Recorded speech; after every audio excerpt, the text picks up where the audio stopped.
আজকে অনেকদিন পর আবার সেই কক্সবাজার 1 বছর পরে তোমার টিস্যু তুলে নাও। আমার কক্সবাজারে গত বছর আসছিলাম, যে এখানে খাবার খুব টেস্ট লাগছে।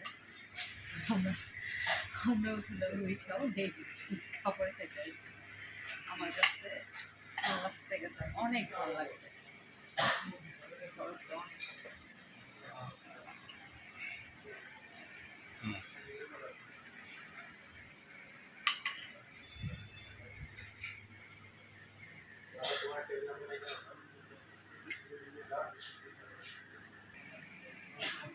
কেমন সেই স্বাদ না?